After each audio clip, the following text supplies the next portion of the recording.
ಓಂ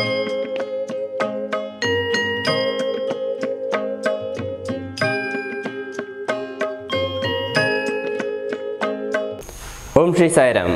ಪ್ರೀತಿಯ ವಿದ್ಯಾರ್ಥಿಗಳೇ, ನಿನ್ನೆ ತರಗತಿಯಲ್ಲಿ ನಾವು ಬ್ರಿಟಿಷ್ ಆಳ್ವಿಕೆಯ ಪರಿಣಾಮಗಳು ಈ ಪಾಠದಲ್ಲಿನ ಯಾವುದು ಶಿಕ್ಷಣದ ಆರಂಭ, ಬ್ರಿಟಿಷ್ ಶಿಕ್ಷಣದ ಆರಂಭವನ್ನು ನಾವು ನೋಡಿದ್ದೇವೆ. ಇಲ್ಲಿ ಯಾವ ರೀತಿಯಲ್ಲಿ ಹಂತ ಹಂತವಾಗಿ ಶಿಕ್ಷಣವನ್ನು, ಆಧುನಿಕ ಶಿಕ್ಷಣ ಅಥವಾ ಏನು ಇಂಗ್ಲೀಷ್ ಶಿಕ್ಷಣ ವಿದ್ಯಾಭ್ಯಾಸ ಅಂತಲೇ ಹೇಳ್ತೇವೆ, ಅದರ ಹಂತ ಹಂತವಾಗಿ ಬ್ರಿಟಿಷರು ಯಾವ ರೀತಿಯಲ್ಲಿ ಜಾರಿಗೆ ತಂದರು ಅಂತ ಹೇಳೋದನ್ನು ನಾವು ನೋಡಿದ್ದೇವೆ.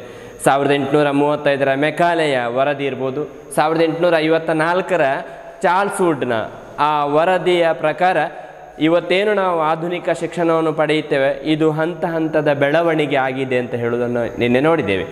ಅದೇ ರೀತಿಯಲ್ಲಿ ಬ್ರಿಟಿಷ್ ಶಿಕ್ಷಣ ಪದ್ಧತಿಯ ಪರಿಣಾಮಗಳು ಯಾವ ರೀತಿ ಭಾರತೀಯರ ಮೇಲೆ ಆಯಿತು ಅಂತ ಹೇಳುವುದನ್ನು ಕೂಡ ವಿವರವಾಗಿ ನಿನ್ನೆ ತರಗತಿಯಲ್ಲಿ ನಾವು ನೋಡಿದ್ದೇವೆ. ಇನ್ನು ನಾವು ನೋಡಬೇಕಾಗಿರುವಂಥದ್ದು ಸಂವಿಧಾನಾತ್ಮಕ ಬೆಳವಣಿಗೆ ಅಂತಲ್ಲಿ. ಭಾರತದಲ್ಲಿ ಸಂವಿಧಾನ ಅಂತ ಹೇಳುವಂಥದ್ದು 1950ರಲ್ಲಿ ಜನವರಿ 26ರಂದು ಜಾರಿಗೆ ಬಂತು ಅಂತ ಹೇಳೋದನ್ನು 9ನೇ ತರಗತಿಯಲ್ಲಿ ನಾವು ಓದಿದ್ದೇವೆ. ಹಾಗಿದ್ರೆ ಈ ಸಂವಿಧಾನಾತ್ಮಕ ಬೆಳವಣಿಗೆ ಯಾವ ರೀತಿಯಲ್ಲಿ ಆಯಿತು ಅಂತ ಹೇಳೋದನ್ನು ನಾವು ನೋಡೋಣ. ಸಂವಿಧಾನಾತ್ಮಕ ಬೆಳವಣಿಗೆ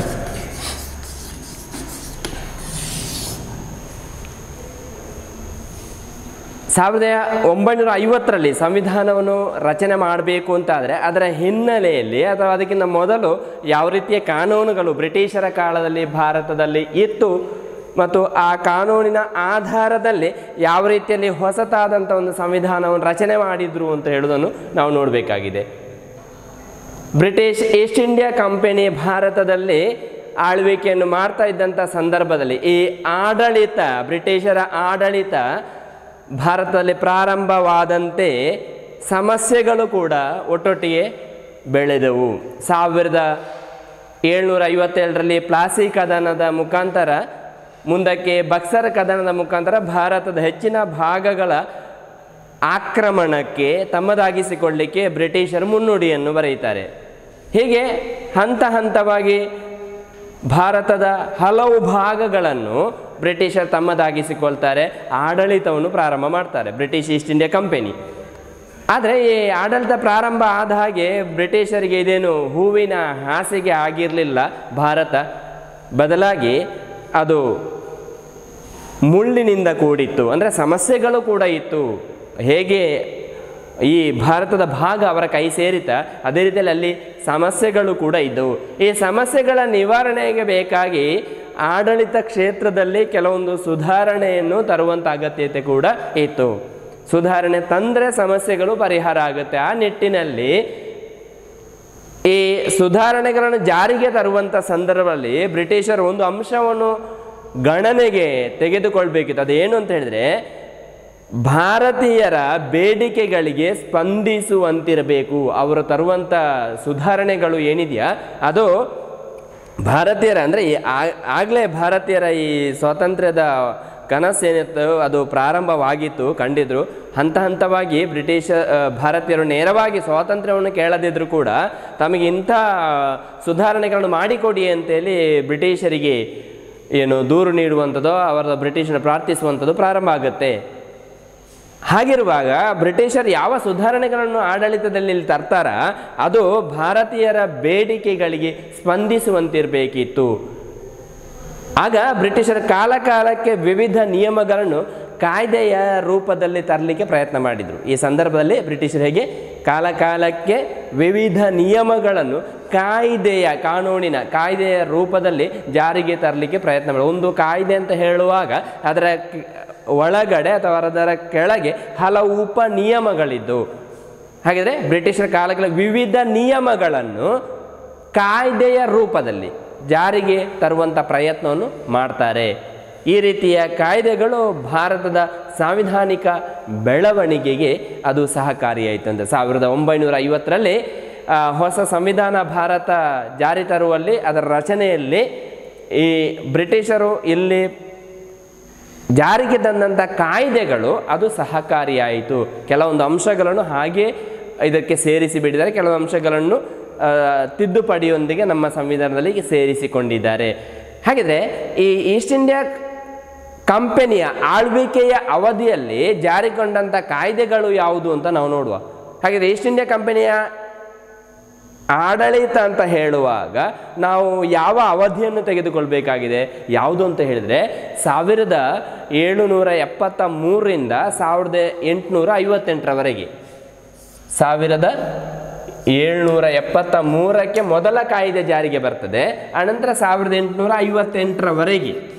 ಇಲ್ಲಿಯವರೆಗೆ ಬ್ರಿಟಿಷ್ ಈಸ್ಟ್ ಇಂಡಿಯಾ ಕಂಪನಿ ಹಲವು ಕಾಯ್ದೆಗಳನ್ನು ಕಾಲಕಾಲಕ್ಕೆ ಜಾರಿಗೆ ತರ್ತಾರೆ. ಉದ್ದೇಶ ಆಡಳಿತದಲ್ಲಿ ಸುಧಾರಣೆಯನ್ನು ಮಾಡುವಂತಾಗಿತ್ತು. ಹಾಗಿರುವಾಗ 1773ರಲ್ಲಿ ಜಾರಿಗೆ ಬಂದಂಥ ಕಾಯ್ದೆ ಯಾವುದು ನೋಡೋಣ. 1773ರಲ್ಲಿ ಯಾವ ಕಾಯ್ದೆ ಜಾರಿಗೆ ತರ್ತಾರೆ ಅಂತ ಹೇಳಿದರೆ ರೆಗ್ಯುಲೇಟಿಂಗ್ ಕಾಯ್ದೆ ಅಂತ ಹೇಳಿ. ಹೇಗೆ? ರೆಗ್ಯುಲೇಟಿಂಗ್ ಕಾಯ್ದೆ.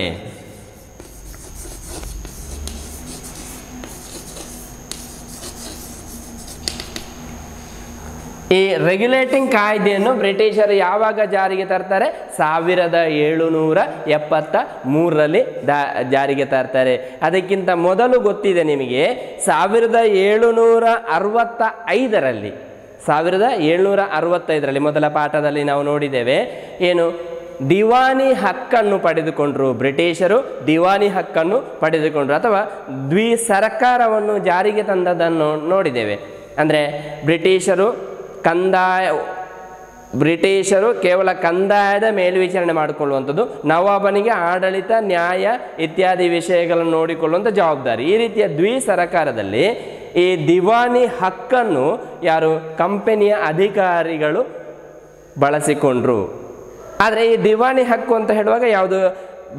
ನವಾಬ ಸಂಗ್ರಹಿಸಿದ ಈ ಕಂದಾಯ ಏನಿದೆಯಾ ಅದೆಲ್ಲ ಅದರ ಮೇಲ್ವಿಚಾರಣೆ ನಡೆಸುವಂಥದ್ದು ಯಾರು? ಬ್ರಿಟಿಷರು. ಹಾಗಿರುವಾಗ ಆ ಸಂಪತ್ತನ್ನು ಅಥವಾ ಆ ಹಣವನ್ನು ನೋಡಿದಾಗ ಬ್ರಿಟಿಷ್ ಅಧಿಕಾರಿಗಳಿಗೆ ಆಸೆ ಹುಟ್ಟಿತ್ತು ಅಂತೇಳಿ. ಅದು ಸಾಮಾನ್ಯ, ಎಲ್ಲರಿಗೂ ಕೂಡ ಹಣ ಕಂಡಾಗ ಗಾದೆ ಇದೆ, ಹೆಣ ಕೂಡ ಬಾಯಿ ಬಿಡುವುದು ಅಂತೇಳಿ ಇದೆ. ಹಾಗಿರುವಾಗ ಬ್ರಿಟಿಷ್ ಅಧಿಕಾರಿಗಳು ಕೂಡ ಅದಕ್ಕೆ ಹೊರತಾಗಿರಲಿಲ್ಲ. ಅವರ ಅಧಿಕಾರ ವ್ಯಾಪ್ತಿಯನ್ನು ಮೀರಿ ದುರಾಸೆಗೆ ಒಳಗಾಗಿ ಏನು ಮಾಡ್ತಾರೆ? ತಮಗಿರುವಂಥ ಅಧಿಕಾರವನ್ನು ವೈಯಕ್ತಿಕ ಲಾಭಕ್ಕೆ ಬಳಸಿಕೊಂಡ್ರು. ಶ್ರೀಮಂತರಾಗಲಿಕ್ಕೆ ಪ್ರಯತ್ನವನ್ನು ಮಾಡ್ತಾರೆ. ತಮ್ಮ ಸಂಪತ್ತನ್ನು ಅಥವಾ ತಮ್ಮ ಹಣವನ್ನು ಹೆಚ್ಚೆಚ್ಚು ಮಾಡಲಿಕ್ಕೆ ಪ್ರಯತ್ನ ಪಡ್ತಾರೆ. ಹೇಗೆ? ಅಡ್ಡದಾರಿಯ ಮೂಲಕ. ಅವರಿಗೆ ಹೇಗೂ ಅಧಿಕಾರಿಗಳಿಗೆ ತಿಂಗಳು ಸಂಬಳ ಬರ್ತಾ ಇತ್ತು, ನಿಗದಿತವಾದ ಸಂಬಳ ಬರ್ತಾ, ಅದರೊಟ್ಟಿಗೆ ದುರಾಸೆಗೆ ಬಿದ್ದು ಅತಿಯಾದಂಥ ಹೆಚ್ಚು ಹಣ ಮಾಡಲಿಕ್ಕೆ ಅಡ್ಡದಾರಿಯ ಮುಖಾಂತರ ಲಂಚ ಅಥವಾ ಇನ್ನಿತರ ರೂಪದಲ್ಲಿ ಹಣ ಮಾಡಲಿಕ್ಕೆ ಪ್ರಾರಂಭ ಮಾಡ್ತಾರೆ. ಅಧಿಕಾರಿಗಳು ಶ್ರೀಮಂತರಾಗ್ತಾ ಹೋಗ್ತಾರೆ. ಅಂದರೆ ಇಲ್ಲಿ ಭ್ರಷ್ಟಾಚಾರ ಪ್ರಾರಂಭ ಆಯಿತು. ಈಗ ಭಾರತದಲ್ಲಿ ಭ್ರಷ್ಟಾಚಾರ ಅಂತ ಹೇಳುವಂಥದ್ದು ಅತ್ಯಂತ ದೊಡ್ಡ ಸಮಸ್ಯೆ. ಇದು ಈಗ ಅಲ್ಲ, ಬ್ರಿಟಿಷರ ಕಾಲದಲ್ಲೂ ಇತ್ತು ಅಂತೇಳಿ, ಹಿಂದಿನಿಂದಲೇ ಇದೆ ಇದು. ಹಾಗೆ ಬ್ರಿಟಿಷರ ಕಾಲದಲ್ಲೂ ಭ್ರಷ್ಟಾಚಾರ ಇತ್ತು. 1765 ನಂತರವೇ ಪ್ರಾರಂಭ ಆಗಿದೆ. ಭ್ರಷ್ಟಾಚಾರ ಯಾವಾಗ ನಡೆಯುತ್ತೆ ಅಂತ ಹೇಳಿದರೆ ಹಣ ಮುಂದಿದ್ದಾಗ ಭ್ರಷ್ಟಾಚಾರ ನಡೆಯುತ್ತದೆ ಸಾಮಾನ್ಯವಾಗಿ. ನಮ್ಮ ಮನಸ್ಸಿನ ಮೇಲೆ ಹತೋಟಿ ನಮಗೆ ಸಾಧಿಸಲಿಕ್ಕೆ ಆಗುವುದಿಲ್ಲ. ಆದಷ್ಟು ಹೆಚ್ಚು ಹಣವನ್ನು ಸಂಗ್ರಹಿಸಿಡೋಣ, ಅದು ಮುಂದಿನವರಿಗೆ ನಮ್ಮ ಮಕ್ಕಳಿಗೆ ಪ್ರಯೋಜನ ಆಗ್ತದೆ ಅಂತ ಹೇಳುವಂಥ ರೀತಿಯಲ್ಲಿ ಅಡ್ಡದಾರಿಗೆ ಹೋಗ್ತೇವೆ. ಹಾಗೆ ಬ್ರಿಟಿಷ್ ಅಧಿಕಾರಿಗಳು ಕೂಡ ಹೆಚ್ಚಿನವರು ಹಾಗೇ ಮಾಡಿದರು. ಹೀಗಿರುವ ಸಂದರ್ಭದಲ್ಲಿ ಇಂಗ್ಲೆಂಡಿನ ಶಾಸನ ಸಭೆಯ ಸದಸ್ಯನಾದಂಥ ಒಬ್ಬ ವ್ಯಕ್ತಿ ಎಡ್ಮಂಡ್ ಬರ್ಕ್ ಅಂತ ಹೇಳುವಂಥವನು. ಯಾರು? Edmund Burk. ಈತ ಏನು ಹೇಳ್ತಾನೆ ನೋಡ್ಕೊಳ್ಳಿ. ವಾರ್ಷಿಕವಾಗಿ ಈಸ್ಟ್ ಇಂಡಿಯಾ ಕಂಪನಿಯ ಇಂದ ಬ್ರಿಟಿಷ್ ಸರ್ಕಾರಕ್ಕೆ ಪಡೆಯುತ್ತಿದ್ದಂಥ ತೆರಿಗೆ ಹಣವನ್ನು ಏನು ಹೇಳ್ತಾನೆ ಅಂದರೆ ಅಪರಾಧ ತೆರಿಗೆ ಅಂತೇಳಿ ಕರೀತಾನೆ ಅವನು. ಏನು ಕರೀತಾರೆ? ಅಪರಾಧ ತೆರಿಗೆ ಅಂತೇಳಿ. ಅಂದರೆ ನಾವು ನೋಡಿದೆ ಮೊನ್ನೆ, ಸುಮಾರು ವಾರ್ಷಿಕವಾಗಿ 4 ಲಕ್ಷ ಪೌಂಡುಗಳಷ್ಟು ಹಣವನ್ನು ಈಸ್ಟ್ ಇಂಡಿಯಾ ಕಂಪನಿ ವಾರ್ಷಿಕವಾಗಿ ಬ್ರಿಟನ್ ಅಥವಾ ಬ್ರಿಟಿಷ್ ಸರ್ಕಾರಕ್ಕೆ, ಬ್ರಿಟನ್ನ ಸರ್ಕಾರಕ್ಕೆ ಕೊಡಬೇಕಾಗಿತ್ತು ಅಂತ ಹೇಳಿ. ಕಂದಾಯ ನೀತಿಗಳನ್ನು ನೋಡುವಾಗ ನಾವು ವಿಚಾರ ನೋಡಿದ್ದೇವೆ. ಹಾಗಿದ್ರೆ ಇದೇ ಹಣವನ್ನು ಈ ಎಡ್ಮಂಡ್ ಬರ್ಕ್ ಏನು ಕರೀತಾನೆ ಅಂದರೆ ಇದನ್ನು ಅಪರಾಧ ತೆರಿಗೆ ಅಂತ ಕರೀತಾನೆ. ಇದನ್ನು ವಾರ್ಷಿಕವಾಗಿ ಈಸ್ಟ್ ಇಂಡಿಯಾ ಕಂಪನಿಯ ಕೈಯಿಂದ ಯಾರು ತಗೊಳ್ತಾ ಇದ್ದಾರೆ? ಬ್ರಿಟನ್ನ ಸರ್ಕಾರ ತಗೊಳ್ತಾ ಇದೆ. ಇದನ್ನೇ ಅಪರಾಧ ತೆರಿಗೆ ಅಂತ ಯಾರು ಹೇಳ್ತಾರೆ? ಎಡ್ಮಂಡ್ ತೆರಿಗೆ. ಯಾಕೆ ಇದು ಟೀಕೆ ಮಾಡಿದ್ದವನು, ಹೊಗಳಿದ್ದಲ್ಲ, ಇದು ಸರ್ಕಾರವನ್ನು ಟೀಕೆ ಮಾಡಿದ್ದು. ಯಾಕೆಂತ ಹೇಳಿದರೆ ಕಂಪನಿಯ ಅಧಿಕಾರಿಗಳು ಭಾರತದಲ್ಲಿ ನಡೆಸುತ್ತಿರುವಂಥ ಅನೈತಿಕ ವ್ಯವಹಾರಗಳು ಅದ್ರ ಬಗ್ಗೆ ಎಡ್ಮಂಡ್ ಬರ್ಕ್ನಿಗೆ ಗೊತ್ತಿತ್ತು. ಹಾಗೆ ಬ್ರಿಟನ್ ಸರ್ಕಾರಕ್ಕೆ ಕೂಡ ಇದೆಲ್ಲ ವಿಚಾರಗಳು ಗೊತ್ತಿತ್ತು. ತಾವು ಬ್ರಿಟನ್ನಿಂದ ಕಳಿಸಿದಂಥ ಅಧಿಕಾರಿಗಳು ಭಾರತದಲ್ಲಿ ಈಸ್ಟ್ ಇಂಡಿಯಾ ಕಂಪನಿಯ ಪರವಾಗಿ ಕೆಲಸ ಮಾಡೋದ್ರೊಟ್ಟಿಗೆ ಭ್ರಷ್ಟಾಚಾರದಲ್ಲಿ ಮುಳುಗಿದ್ದಾರೆ ಅಂತ ಹೇಳುವ ವಿಚಾರ ಯಾರಿಗೆ ಗೊತ್ತಿದ್ದು? ಬ್ರಿಟನ್ನ ಸರ್ಕಾರಕ್ಕೆ ಗೊತ್ತಿದ್ದು. ಆದರೆ ಗೊತ್ತಿದ್ದು ಕಿವುಡರಾಗಿ ಸರ್ಕಾರ ನಡೆದುಕೊಳ್ತದೆ. ಯಾವುದೇ ಕ್ರಮವನ್ನು ಜರುಗಿಸದೆ ಸುಮ್ಮನಿರ್ತಾರೆ. ಅಧಿಕಾರಿಗಳ ಮೇಲೆ ಯಾವುದೇ ಕ್ರಮವನ್ನು ಅನುಸರಿಸುವುದಿಲ್ಲ, ಶಿಕ್ಷೆಯನ್ನು ಅಥವಾ ಕಠಿಣ ಶಿಕ್ಷೆಯನ್ನು ವಿಧಿಸುವುದಿಲ್ಲ. ಆ ಕಾರಣಕ್ಕಾಗಿ ಎಡ್ಮಂಡ್ ಬರ್ಕ್ ಹೇಳಿದ್ದು ಸಿಟ್ಟಿನಿಂದ ಏನು ಅದನ್ನು ಅಪರಾಧ ತೆರಿಗೆ ಅಂತೇಳಿ ಕರೀತಾನೆ. ಭ್ರಷ್ಟಾಚಾರದ ಮುಖಾಂತರ ಸಂಗ್ರಹಿಸಿದ ಹಣವನ್ನು ಕೊಡ್ತಾ ಇದ್ದಾರೆ ಅಂತ ಅರ್ಥದಲ್ಲಿ ಅವನು ಅದನ್ನು ಟೀಕಿಸ್ತಾನೆ. ಹೀಗೆ ಇವರು ಸಂಪಾದಿಸಿದ ಹಣದ ಪ್ರಮಾಣ ಎಷ್ಟಿತ್ತು ಅಂತ ಹೇಳಿದರೆ ಯಾರು ಅಂತಂದರೆ ಅಧಿಕಾರಿಗಳು ಎಷ್ಟು ಹಣ ಭಾರತದಲ್ಲಿ ಸಂಪಾದಿಸ್ತಾ ಇದ್ರು. ಯಾಕೆ ಕ್ರಮ ಕೈಗೊಳ್ಳಲಿಲ್ಲ ಬ್ರಿಟನ್ ಸರ್ಕಾರ? ಯಾಕೆಂತ ಹೇಳಿದರೆ ಇದೇ ಅಧಿಕಾರಿಗಳು ಬ್ರಿಟನ್ನಿಗೆ ವಾರ್ಷಿಕವಾಗಿ ಎಷ್ಟು ಹಣ ಹೋಗಬೇಕಾ 4 ಲಕ್ಷ ಪೌಂಡ್ಗಳಷ್ಟು ಅಷ್ಟನ್ನು ನಿಗದಿತವಾಗಿ ಸರಿಯಾದ ಸಮಯದಲ್ಲಿ ಸಂಗ್ರಹಿಸಿ ಕೊಡ್ತಾಯಿದ್ರು. ಅದನ್ನು ಸರ್ಕಾರ ಸುಮ್ಮನೆ ಕೂತಿತ್ತು. ಯಾಕೆಂದರೆ ಅವರಿಗೆ ಬರ್ತಾ ಇದ್ದಂಥ ಹಣ ಹೇಗೂ ಬರ್ತದೆ ಅಂತ ಹೇಳುವಂಥ ಅರ್ಥದಲ್ಲಿ ಇವರ ಭ್ರಷ್ಟಾಚಾರ ಗೊತ್ತಿದ್ದರೂ ಸುಮ್ಮನೆ ಕೂತ್ರು. ಯಾಕೆ? ಅವರ ಪಾಲಿನ ಹಣ ಹೇಗೂ ಬರ್ತಾ ಇದೆ ಅಲ್ಲಿ ಅಂತೆ, ಆ ಕಾರಣಕ್ಕಾಗಿ. ಆದರೆ ಎಡ್ಮಂಡ್ ಬರ್ಕ್ ಏನು ಹೇಳ್ತಾನೆ ಅಂತ ಹೇಳಿದರೆ ಇವರು ಭ್ರಷ್ಟಾಚಾರ ರೀತಿಯಿಂದ ಅಡ್ಡದಾರಿಯಿಂದ ಸಂಗ್ರಹಿಸಿದ ಹಣದ ಪ್ರಮಾಣ ಎಷ್ಟಿತ್ತು ಅಂತ ಹೇಳಿದರೆ ಇಂಗ್ಲೆಂಡಿನ ರಾಜಕೀಯ ವ್ಯವಸ್ಥೆಯನ್ನೇ ಬುಡಮೇಲು ಮಾಡಬಹುದು ಅಷ್ಟು ಹಣ ಅವರಲ್ಲಿತ್ತು ಅಂತ ಹೇಳುವಂಥ ಈ ಆತಂಕ ಇಂಗ್ಲೆಂಡಿನಲ್ಲಿ ಅನೇಕರಿಗಿತ್ತು. ಇವರು ಅಧಿಕಾರಿಗಳು ಸಂಗ್ರಹಿಸಿದ ಹಣ ಅಡ್ಡದಾರಿಯಿಂದ ಸಂಗ್ರಹಿಸಿದ ತಮ್ಮ ಸಂಬಳ ಮಾತ್ರ ಅಲ್ಲ, ಉಳಿದ ಭ್ರಷ್ಟಾಚಾರದಲ್ಲಿ ಸಂಪಾದಿಸಿದ ಸಂಪತ್ತು ಅಷ್ಟು ಇತ್ತು. ಅದು ಯಾವ ಅಗತ್ಯ ಬಿದ್ದರೆ ಇಂಗ್ಲೆಂಡ್ ರಾಜಕೀಯ ಸ್ಥಿತಿ ಏನಿದೆ ಅದನ್ನೇ ಬುಡಮೇಲು ಮಾಡಬಹುದಿತ್ತು, ಅಷ್ಟು ಸಂಪತ್ತು ಇವರಲ್ಲಿತ್ತು. ಅಂದರೆ ತಾವೇ ಅಲ್ಲಿಯ ಸರ್ಕಾರವನ್ನು ಚುನಾವಣೆ ಮುಖಾಂತರ ಸರ್ಕಾರದಲ್ಲಿ ಗೆದ್ದು ತಾವೇ ಅಧಿಕಾರ ಹಣದ ಮುಖಾಂತರ ಚಲಾಯಿಸುವಂಥ ಅಷ್ಟು ಶಕ್ತಿ, ಅಷ್ಟು ಸಂಪತ್ತು ಅವರಲ್ಲಿತ್ತು ಅಂತೀರಿ. ಅಷ್ಟರ ಮಟ್ಟಿನ ಭ್ರಷ್ಟಾಚಾರ ಅಧಿಕಾರಿಗಳು ಭಾರತದಲ್ಲಿ ಮಾಡ್ತಾರೆ ಅಂತೇಳಿ ಎಡ್ಮಂಡ್ ಬರ್ಕ್ ಹೇಳ್ತಾನೆ. ಈ ಹಿನ್ನೆಲೆಯಲ್ಲಿ ಸರ್ಕಾರ ಏನಾದರೂ ಕ್ರಮ ಕೈಗೊಳ್ಳಬೇಕು ಅಂತ ಹಂತದಲ್ಲಿ 1773ರಲ್ಲಿ 65ರಿಂದ ನಡೀತಾ ಉಂಟು, 73ರಲ್ಲಿ ಎಚ್ಚೆತ್ತುಕೊಂಡ ಸರ್ಕಾರ ರೆಗ್ಯುಲೇಟಿಂಗ್ ಕಾಯ್ದೆ ಅಂತೇಳಿ ಇದನ್ನು ಜಾರಿಗೆ ತರ್ತಾರೆ. ರೆಗ್ಯುಲೇಟಿಂಗ್ ಅಂದರೆ ಆ ಹೆಸರಲ್ಲೇ ಉಂಟು. ರೆಗ್ಯುಲೇಟರ್ ಅಂತ ಇದೆ ಫ್ಯಾನ್ಗಳಿಗೆ, ಸೀಲಿಂಗ್ ಫ್ಯಾನ್ಗಳಿಗೆ ರೆಗ್ಯುಲೇಟರ್ ಅಂತ. ರೆಗ್ಯುಲೇಟರ್ ಅಂದರೆ ಏನು? ನಿಯಂತ್ರಕ ಅಂತೇಳಿ, ಅದರ ವೇಗವನ್ನು ನಿಯಂತ್ರಿಸ. ಹಾಗೆ ಈ ಕಾಯ್ದೆ ಏನಿದೆ ಇದು ಬ್ರಿಟಿಷ್ ಈಸ್ಟ್ ಇಂಡಿಯಾ ಕಂಪನಿಯ ವ್ಯವಹಾರಗಳನ್ನು ನಿಯಂತ್ರಣ ಮಾಡಲಿಕ್ಕೆ ಬೇಕಾಗಿ ಜಾರಿಗೊಂಡಂತಹ ಒಂದು ಕಾಯ್ದೆ ಆಗಿತ್ತು. ಹಾಗೆ 1773ರ ರೆಗ್ಯುಲೇಟಿಂಗ್ ಕಾಯ್ದೆಯ ಲಕ್ಷಣಗಳು ಯಾವುದು ಅಂತ ನೋಡೋಣ ನಾವು. ಒಂದನೇದಾಗಿ ಈ ಕಾಯ್ದೆಯು ಅಂದರೆ ರೆಗ್ಯುಲೇಟಿಂಗ್ ಕಾಯ್ದೆಯ ಪ್ರಕಾರ ಬಂಗಾಳದ ಪ್ರೆಸಿಡೆನ್ಸಿಯು ಉಳಿದ 2 ಪ್ರೆಸಿಡೆನ್ಸಿಗಳ ಮೇಲೆ ಅಧಿಕಾರವನ್ನು ಪಡೆಯಿತು. ಯಾವುದು ಉಳಿದ 2? ನಿಮಗೆ ಆ ವಿಚಾರ ಗೊತ್ತಿರಬೇಕು. ಏನು ಅಂತ ಹೇಳಿದರೆ ಹಿಂದಿನ ತರಗತಿಯಲ್ಲಿ ನೋಡಿದ್ದೇವೆ. ಏನು? ಬ್ರಿಟಿಷರು ತಮ್ಮ ಅಧೀನದಲ್ಲಿದ್ದಂಥ ಎಲ್ಲ ಪ್ರದೇಶಗಳನ್ನು 3 ಪ್ರೆಸಿಡೆನ್ಸಿಗಳಾಗಿ ವಿಭಜನೆ ಮಾಡ್ತಾರೆ. ಯಾವುದೆಲ್ಲ? ಬಂಗಾಳ ಪ್ರೆಸಿಡೆನ್ಸಿ, ಆಮೇಲೆ ಬಂಗಾಳ ಅಥವಾ ಕಲ್ಕತ್ತಾ, ಆಮೇಲೆ ಮೆಡ್ರಾಸ್ ಪ್ರೆಸಿಡೆನ್ಸಿ ಅಥವಾ ಮದ್ರಾಸು ಪ್ರೆಸಿಡೆನ್ಸಿ, ಇನ್ನೊಂದು ಬಾಂಬೆ ಪ್ರೆಸಿಡೆನ್ಸಿ. ಹೀಗೆ ಬಂಗಾಳ, ಮದ್ರಾಸ್, ಇನ್ನು ಬಾಂಬೆ ಪ್ರೆಸಿಡೆನ್ಸಿ ಅಂತ ಈ ರೀತಿಯಲ್ಲಿ 3 ಪ್ರೆಸಿಡೆನ್ಸಿಗಳು ಅಲ್ಲಿ ಈಗಾಗಲೇ ರಚಿಸಲ್ಪಟ್ಟಿತ್ತು. 3 ಕೂಡ ಪ್ರತ್ಯೇಕವಾಗಿಯೇ ಕಾರ್ಯನಿರ್ವಹಿಸ್ತಾ ಇದ್ದವು. ಒಂದಕ್ಕೊಂದು ಏನು ಸಂಬಂಧ ಇಲ್ಲದ ರೀತಿಯಲ್ಲಿ ಪ್ರತ್ಯೇಕ ಅವರ ಆಡಳಿತವನ್ನು ಕಲ್ಕತ್ತಾದವರು ಅಲ್ಲಿಂದ ಅವರಷ್ಟಕ್ಕೆ ಆಡಳಿತ ಮಾಡ್ತಾಯಿದ್ರು, ಗವರ್ನರು. ಅದೇ ರೀತಿಯಲ್ಲಿ ಬಂಗಾಳದಲ್ಲಿ ಕಲ್ಕತ್ತಾ, ಮದ್ರಾಸ್ ಮತ್ತು ಬಾಂಬೆಯಲ್ಲಿ ಪ್ರತ್ಯೇಕವಾಗಿ ಅಧಿಕಾರ ಚಲಾಯಿಸ್ತಾ ಇದ್ರು. ಇವಾಗ ಈ ಕಾಯ್ದೆಯ ಪ್ರಕಾರ ಏನಾಯಿತು, ಬಂಗಾಳದ ಪ್ರೆಸಿಡೆನ್ಸಿಯು ಉಳಿದ 2 ಪ್ರೆಸಿಡೆನ್ಸಿಗಳ ಮೇಲೆ, ಬಾಂಬೆ ಮತ್ತು ಮದ್ರಾಸ್ ಪ್ರೆಸಿಡೆನ್ಸಿಗಳ ಮೇಲೆ ಅಧಿಕಾರವನ್ನು ಪಡೆಯಿತು. ಅಂದರೆ ಇನ್ನು ಮುಂದೆ ಬಂಗಾಳದ ಪ್ರೆಸಿಡೆನ್ಸಿಯನ್ನು ಕೇಳದೆ ಇವರು ಯಾವುದೇ ವಿಚಾರಗಳನ್ನು ಮಾಡುವ ಹಾಗಿಲ್ಲ ಆ ರೀತಿಯಲ್ಲಿ.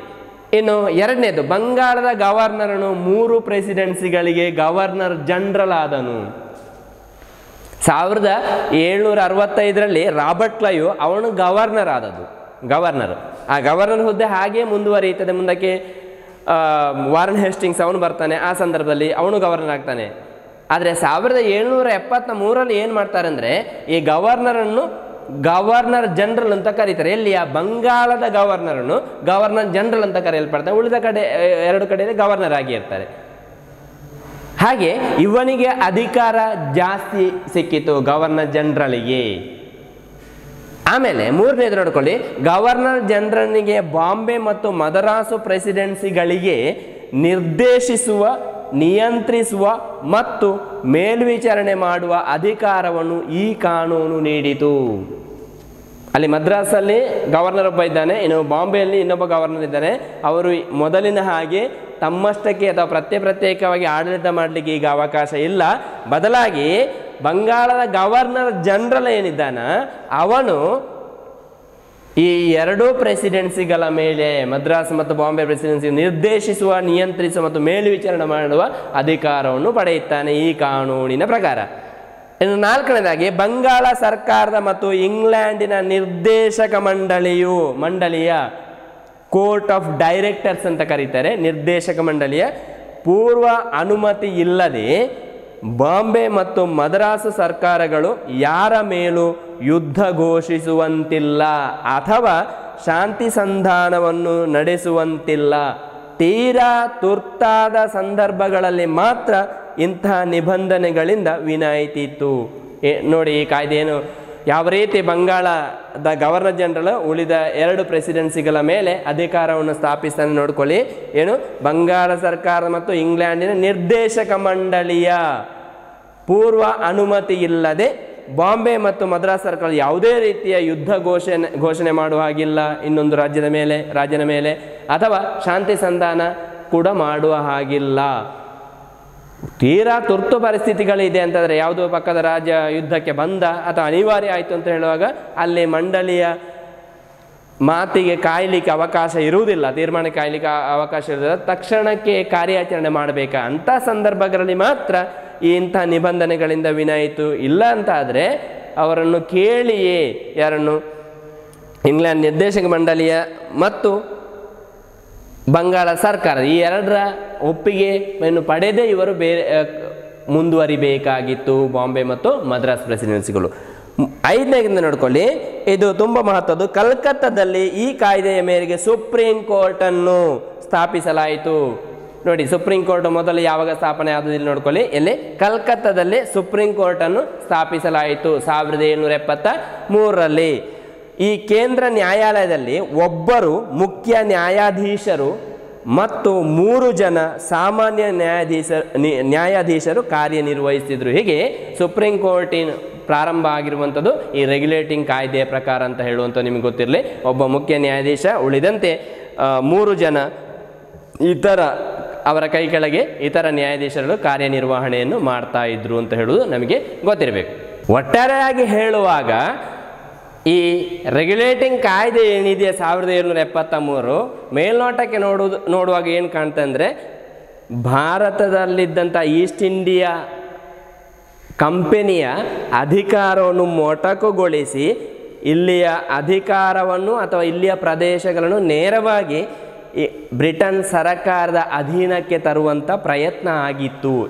ಈ ರೆಗ್ಯುಲೇಟಿಂಗ್ ಕಾಯ್ದೆಯ ಮುಖಾಂತರ ಅಂತ ಹೇಳುವಂಥದ್ದು ನಾವಿಲ್ಲಿ ಗಮನಿಸಬೇಕಾಗಿದೆ. ಇನ್ನು ರೆಗ್ಯುಲೇಟಿಂಗ್ ಕಾಯ್ದೆಯ ನಂತರ ಜಾರಿಗೆ ಬಂದಿರುವಂಥ ಇನ್ನೊಂದು ಕಾಯ್ದೆ ಯಾವುದು ಅಂತ ಹೇಳಿದ್ರೆ 1784ರ ಪಿಟ್ಸ್ ಇಂಡಿಯಾ ಕಾಯ್ದೆ. ಯಾವಾಗ ಇದು? 1784ರ ಯಾವುದು? ಪಿಟ್ಸ್ ಇಂಡಿಯಾ ಕಾಯ್ದೆ ಅಂತ ಹೇಳುವಂಥದ್ದು. ಇಂಡಿಯಾ ಕಾಯ್ದೆ ಇದು ಇಲ್ಲಿ ಪಿಟ್ಸ್ ಅಂತ ಹೇಳಿದರೆ ಅದು ಅವರ ವ್ಯಕ್ತಿಯ ಅಧಿಕಾರಿಯ ಹೆಸರಾಗಿರ್ತದೆ. ಹಾಗೆ 1784ರ ಪಿಟ್ಸ್ ಇಂಡಿಯಾ ಕಾಯ್ದೆ ಅಂತಲೇ ಕರೀತಾರೆ. ಯಾಕೆ ಇದನ್ನು ಜಾರಿಗೆ ತರ್ತಾರೆ ಅಂತ ಹೇಳಿದರೆ, ರೆಗ್ಯುಲೇಟಿಂಗ್ ಕಾಯ್ದೆಯಲ್ಲಿ 1773ರ ರೆಗ್ಯುಲೇಟಿಂಗ್ ಕಾಯ್ದೆಯಲ್ಲಿ ಕೆಲವು ಅನಿಶ್ಚಿತತೆಗಳು ಇದ್ದವು, ಕೆಲವೊಂದು ನ್ಯೂನತೆಗಳಿದ್ದವು, ದೋಷಗಳಿದ್ದವು. ಆ ಕಾರಣಕ್ಕಾಗಿ ಇದನ್ನು ನಿವಾರಿಸಲಿಕ್ಕೆ ಬೇಕಾಗಿ, ಈ ದೋಷಗಳ ನಿವಾರಣೆಗೆ ಬೇಕಾಗಿ, ಜೊತೆಗೆ ಬ್ರಿಟಿಷ್ ಸರ್ಕಾರದ ಅಧಿಕಾರವನ್ನು ಮತ್ತು ಕಂಪನಿ ಸರ್ಕಾರಕ್ಕಿದ್ದಂಥ ಅಧಿಕಾರದ ಮಿತಿಗಳನ್ನು ಸ್ಪಷ್ಟಪಡಿಸುವುದು ಈ ಕಾಯ್ದೆಯ ಉದ್ದೇಶ ಆಗಿತ್ತು.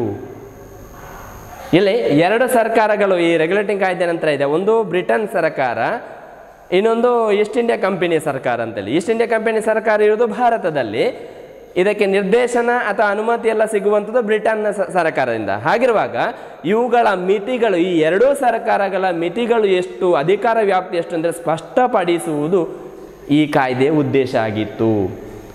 ಮತ್ತೊಂದು ಪ್ರಮುಖ ಅಂಶ ಯಾವುದು ಅಂತ ಹೇಳಿದರೆ, ನಿಯಂತ್ರಣ ಮಂಡಳಿ, ಬೋರ್ಡ್ ಆಫ್ ಕಂಟ್ರೋಲ್ ಅಂತ ಕರೀತಾರೆ.